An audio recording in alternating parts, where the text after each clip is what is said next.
그 조국 대표가 이제 석방 직후에 낸 메시지를 보면 말씀을 듣고 정치를 하겠습니다라고 이제 하셨어요. 예. 그리고 이제 우리 박찬수 기자님 인터뷰에서도 보면은 내년 지방선거 때나 국회의원 재보궐선거 때 심판받겠다 이렇게 얘기를 했거든요.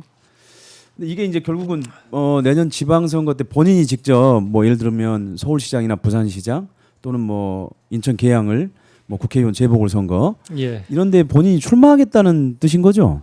그렇죠. 예. 저도 그리고 그 답변한 거 좀 깜짝 놀랐습니다. 사실은 저도 이제 물어는 봤죠. 예. 뭐 지금 관심은 정치권에서 관심은 그거 아닙니까? 내년 6월 선거에 출마할 건지, 그렇죠. 제일 민주당과 관심사죠. 합당할 건지 딱 두 개인데 뭐 이제 나온 지 얼마 안 됐으니까 거기에 대해서는 뭐 지금 막 나왔으니까 여러분들의 의견을 듣고서 이제 차차 결정을 하겠다라고.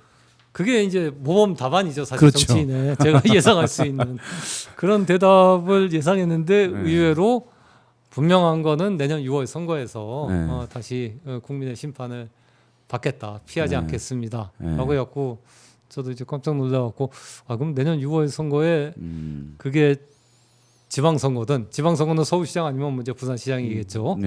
지방선거든 아니면 국회의원 재보선 인천 계양이라든가 인천 국회의원 재보선에 출마하겠다는 뜻입니까? 그래 다시 물어봤더니 그 얘기한 거죠. 뭐 그게 지방선거가 될지 국회의원 재보선이 될지는 그때 상황을 봐가면서 결정해야겠지만 당에서 결정해 준다. 어디로 나가라고 결정해 준다면 따를 생각입니다. 그게 어쨌든 어느 선거든 둘 중에 하나는 나간다는 거죠. 나간다는 뜻으로 봐야겠죠. 예. 그러니까 이게 사실은 가장 국민들도 궁금하고 정치권에서도 가장 궁금한 부분이었어요. 맞습니다. 예. 그러니까는 이게 이제 오히려 저는 이게 이렇게 명쾌하게 얘기하고 가는 게 오히려 훨씬 낫다고 생각해요. 그래서 그렇게 명쾌하게 하고 또 민주당과 이제 합당서에 대해서도 비교적 이렇게 명쾌하게 얘기를 했거든요. 명쾌하게 얘기했는데 그렇게 얘기한 게 왜 그럴까? 저도 이제 좀 생각을 해봤는데 아마 조 전 대표는 이제 그런 생각이 있는 것 같아요. 본인의 사면을 둘러싸고 굉장히 많은 논란이 있고 지금도 논란이 있지 않습니까? 근데 자꾸 이 논란에 이제 사로잡혀서는 안 되겠다. 어쨌든 앞으로 나아가면서 이 논란을 돌파해 나가고 넘어서 나가는 게 필요하다라는 정치적인 판단을 한 게 아닐까. 저 개인적으로는 좀 그런 생각을 합니다. 근데 우리 박찬수 기자님이 볼 때는 지방선거에 나가는 게 본인의 진로를 위해서 좋은가요? 아니면은 국회의원 재보궐선거에 나가는 게 좋을까요? 그것도 물어볼 거랬나요? 근데 저는 그거는 그때 제가 이렇게 인터뷰를 하면서 이렇게 저는 딱 드는 생각은 그런 거였습니다.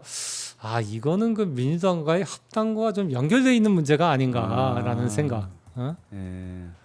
그러니까 사실 지방선거에 나간다면은 뭐 기초단체장에 나갈 수 있는 건 아닐 테니까 서울시장 아니면 부산시장이겠죠. 맞습니다. 그런데 부산시장은 어쨌든 지역이거든요. 지금 조국 대표가 인터뷰에서 나는 정치인으로 돌아왔다라는 얘기를 하거든요. 정치인으로 돌아왔고 앞으로도 정치인으로 활동을 하겠다. 이제 학자로서의 삶은 끝났다라는 얘기를 분명하게 합니다. 그렇죠. 그 얘기는 어쨌든 정치적 꿈을 갖고서 이제 앞으로 하겠다라는 얘기로 저는 좀 이렇게 느꼈는데 그렇다면은 사실은 부산시장보다는 서울시장 만약 나간다면은 서울시장에 나갈 가능성이 높고, 근데 서울시장에 나가려면 서울시장은 사실은 좀 민주당이 제일 집권 여당인데 후보를 안 낼 수가 없거든요. 근데 민주당이 만약 후보를 내면은 조국 혁신당이 다시 후보를 내 갖고는 쉽지 않은 상황이니까, 더군다나 지금처럼 1대1 구도로 여야가 붙더라도 사실은 내년 6월 지방선거에서 꼭 민주당이 이긴다는 보장을 할 수가 없거든요. 지난 대선 때 이재명 후보가 전국적으로는 9%를 앞섰지 않습니까? 근데 서울에서는 4%만 앞섰단 말입니다. 그 얘기는 어쨌든 내년 지방선거에서 서울은 굉장히 여야 박빙의 구도가 될 수밖에 없기 때문에 민주당으로서는 사실은 저거를 뭐 조국 혁신당에 양보하거나 그러기는 현실적으로 어렵단 말입니다. 근데 본인이 지방선거든 재보선이든 그건 그때 상황을 보겠지만은 나가겠다고 했다. 그리고 지방선거로 나간다면은 그러면 서울시장은 어쨌든 민주당과의 합당 가능성까지도 염두에 두고 있는 거 아닌가? 그 결국 그 열어놓고 이렇게 생각하는 거 아닌가라는 느낌을 저는 좀 그런 생각을 했습니다. 예. 그러면 이제 정치 방정식이 조금 복잡해지죠. 이제 민주당과 합당되는 경우, 합당되지 않는 경우, 예. 또 합당이 안 되더라도 어떻게 연대 연합하느냐의 문제가 이제 조국 대표가 이제 최종 어떤 지점으로 출마를 하느냐가 이제 상당히 갈려지겠네요. 예. 그렇겠죠. 예. 근데 저는 개인적으로 사실은 조국 예. 대표가 지방선거나 국회의원 재보궐선거를 뛰어넘어서 일단은 그 이후에 있는 대선을 염두에 두고 정치 활동을 펼칠 것이다. 이렇게 이제 생각을 해왔는데 그거 지금 이제 인터뷰상으로 보면은 확실하게 지방선거 때 어느 쪽이든 지금 출마를 하겠다고 분명하게 밝힌 거예요. 예. 그렇죠. 예. 근데 이게 이제 뭐 그 다음 대선 준비하고는 이게 어떻게 연결이 될지는 조금 더 이제 뭐 지켜봐야 되긴 하겠습니다만. 예. 대선은 조금 먼 얘기지만 예. 어쨌든 본인이 모르겠습니다. 마음속으로 이렇게 대선을 뭐 정치를 계속 하겠다고 했으니까 그 가질 수가 있겠죠. 예. 근데 그 자신이 그렇게 정치적인 꿈을 이렇게 펼쳐나가기 위해서도 어쨌든 내년 6월 선거에서는 지방선거든 국회의원 재보선이든 다시 한번 이제 국민의 평가를 받아갖고 당선되는 게 필요하다는 생각을 아마 하시는 것 같고 그리고 국회의원 재보선 같은 경우는 지금 현재 그 민주당과의 합당이 뭐 여러 가지 얘기는 나옵니다만 사실 쉽지 않은 문제 아니잖아요. 두 당이 합당한다는 게 어렵죠. 굉장히 어려운 문제. 예. 그러니까 그렇죠. 두 당이 합당을 한다면은 뭐 조국 전 대표가 지방선거에 나갈 수 있는 그런 가능성이 커지겠지만 만약 합당이 안 된다고 하면은 그때는 이제 국회의원 재보궐선거로 나가갖고 거기서 다시 한번 이제 국민의 지지를 받아서 그걸 바탕으로 좀 정치 꿈을 좀 키워나가겠다라는 생각이 아닌가. 뭐 저는 그렇게 보여집니다. 그러니까 일종의 지금 예. 이제 명백하게 지방선거에 나가겠다라고 하는 거는 첫 번째는 이제 여러 가지 사면 논란 등등 본인한테 쏟아지는 논란들은 좀 제거하고 싶은 심정이 있는 거고. 그렇죠. 그런 것들을 한번 넘어서고 싶고 예. 지금 11월에 일단 전당대회. 전당대회 열리면 네. 이제 당대표로 복귀할 테니까 예. 복귀한 다음부터 내년 6월 지방선거까지 한 6개월 동안에 이른바 사면에 반대했던 본인 표현에 따르면 사면에 반대했던 48% 국민들을 설득하는 그런 이제 행보를 보여주겠다는 뜻을 밝힌 거거든요. 그럼 그런 행보를 통해 갖고 그런 행보가 성공적이었고 의미가 있었다라는 평가를 내년 6월 선거에서 국민으로부터 한번 받아보겠다라는 생각이 그러니까 이게 있는 확실하게 거죠. 예. 본인에 대한 재신임도 있고 조국 혁신당에 대한 재신임을 한번 선거를 통해서 다시 한번 받아보겠다라는. 합당이 안 된다면은 예. 조국 혁신당에 대한 재신임을 합당 안 받는 거고 된다면. 예. 만약 합당이 된다면은 조금 더 몸집을 키운 이른바 예. 그 민주당 플러스 범민주당에 대한 신임. 그래서 조국 전 대표가 그 또 주장 굉장히 강조했던 부분이 그거거든요. 국민의힘을 예. 저게 소수로 만들겠다. 주변화 소수화해야 한다. 예. 그러니까 사실은 국민의힘을 주변화하고 소수화함으로써 민주당과 조국 혁신당이 병립해 갖고서 둘 다 약진하든지 아니면 둘이 힘을 합쳐갖고 훨씬 더 큰 이렇게 우리나라 정치 지형에서 더 큰 이렇게 진보 세력을 구축하고 그리고 밖에서는 이렇게 국민의힘을 대체하는 조금 더 이렇게 중도 쪽으로 온 그런 새로운 정당이 생기는 정치 지형을 만들어 나가든지 어쨌든 그런 쪽 양쪽을 다 이렇게 현재로서는 아마 이렇게 보면서 가겠다는 생각이 아닐까. 뭐 개인적으로는 그렇게 추측을 그러니까 합니다. 사실 지금 예. 이재명 대통령도 방금 얘기하신 것처럼 민주개혁 진영의 다수연합 형성이라고 하는데 관심이 많은 걸로 알고 있어요. 예. 그러니까 어쨌든 간에 이제 그 첫 번째 시험대가 취임하고 나서 첫 번째 시험대가 이제 내년 지방선거지 않습니까? 예. 그러면은 그렇습니다. 그때 이제 합당을 하든가 아니면 정말 조국 혁신당과의 어떤 연합 문제, 정치 연합의 문제를 통해서 그 민주개혁 진영의 다수연합을 형성해야 되는데 그게 어떻게 좀 가능해 보이신가요? 그러니까 현실적인 이제 시나리오를 예측하자면 이제 두 가지가 있겠죠. 그러니까 합당할 경우는 물론 당연히 이제 모든 문제는 사라지는 거고, 그렇죠, 모든 문제는 사라지는 거고, 뭐 서울시장부터 쭉 다 이제 그 합당한 이제 민주당, 더 커진 민주당 후보가 나올 테니까 그렇게 되면은 현재의 그 어떤 정치 상황이라든가 이재명 대통령의 지지율로 보면은 전국적으로 굉장히 압승을 할 가능성이 굉장히 높아지죠. 서울시장을 이길 수 있을 뿐만 아니라 아마 경우에 따라서는 부산시장하고 경남지사까지도 이길 수 있을지 모르죠.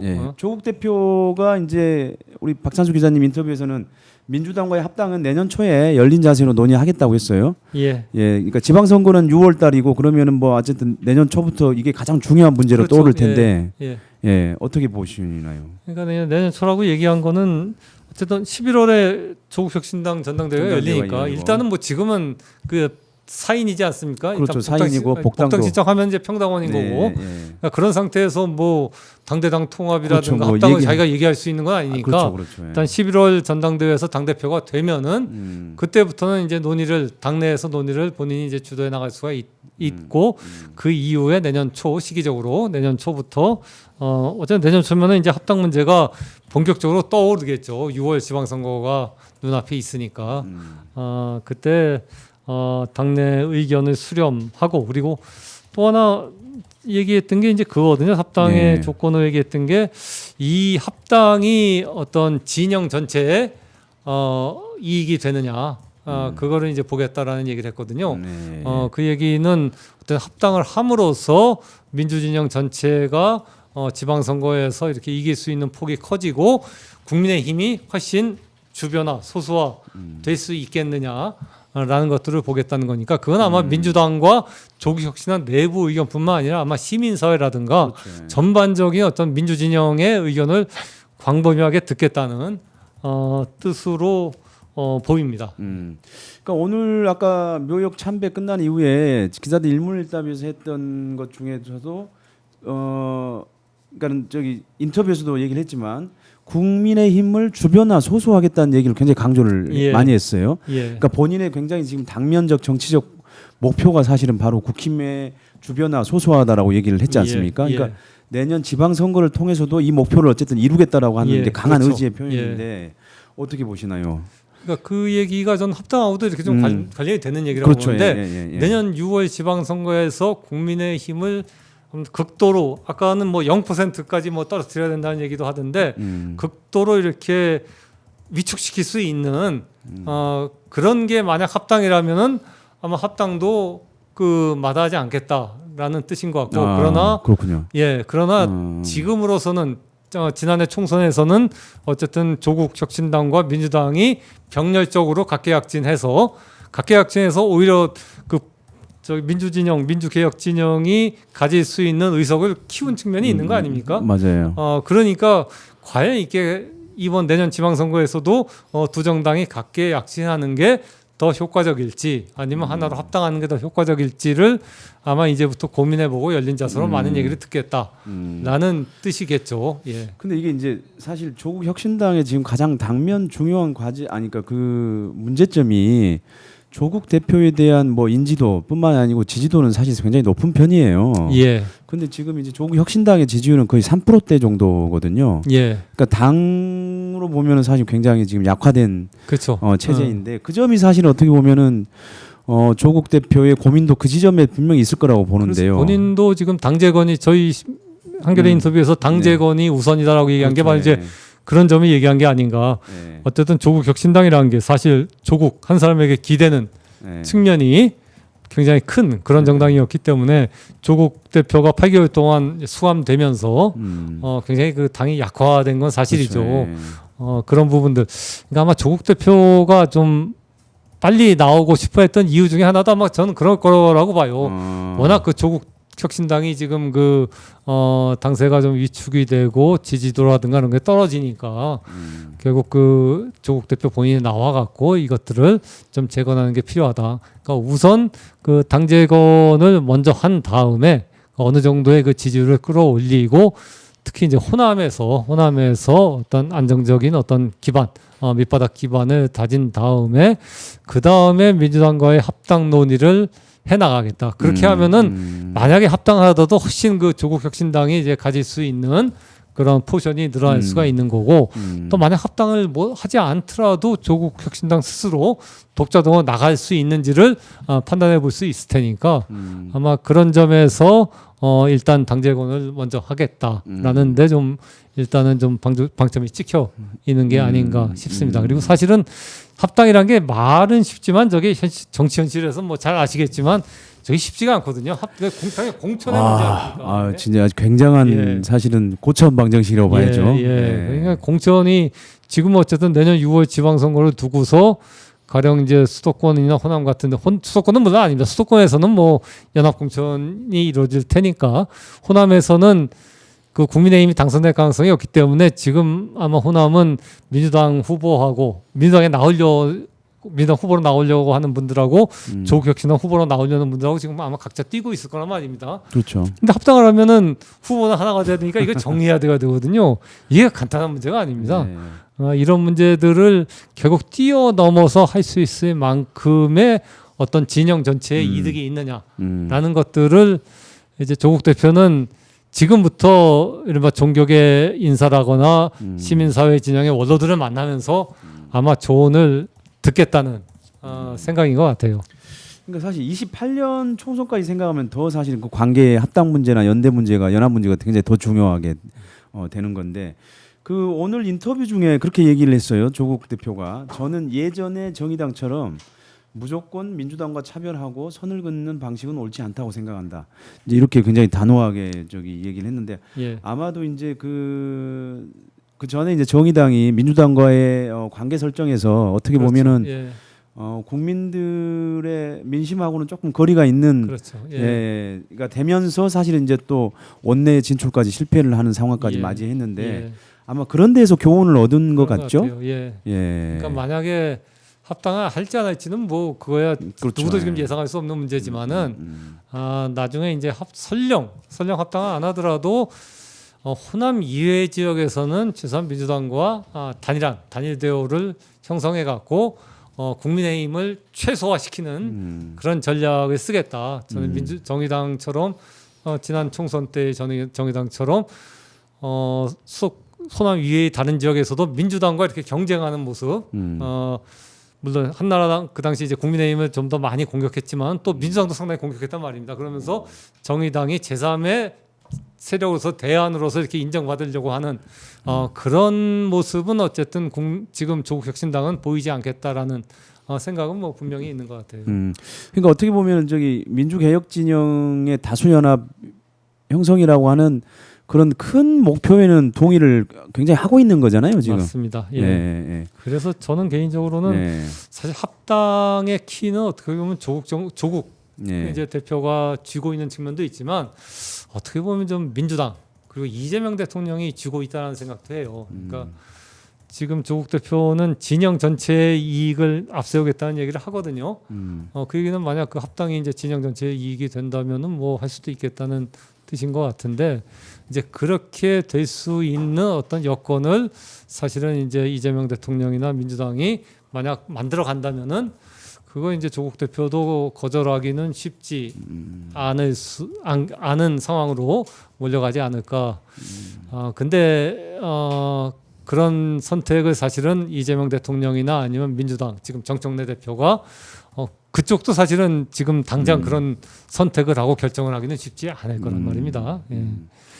그러니까 어쨌든 그 합당이나 또 연합 문제가 내년 지방선거를 앞두고 떠오르면은 아무래도 두 당 간에 사실 신경전들이 꽤 있을 거고 사실 그것들이 또 사실은 선거에 또 마이너스로 작용하는 경우도 있어 왔으니까. 그렇죠. 있죠. 갈등이 상당히 이렇게 좀 불거지면서 네. 감정적인 갈등이 생기면은 그런 것들이 반드시 이제 바깥에서는 이제 분열로서 비춰질 수 있는 행동으로 나타나는 경우가 뭐 정치권에서는 이제까지 많이 있었으니까요. 네. 대표적인 게 뭐 1987년 DJYS 단일화가 실패한 그렇죠. 게 이제 예. 대표적인 거죠. 예.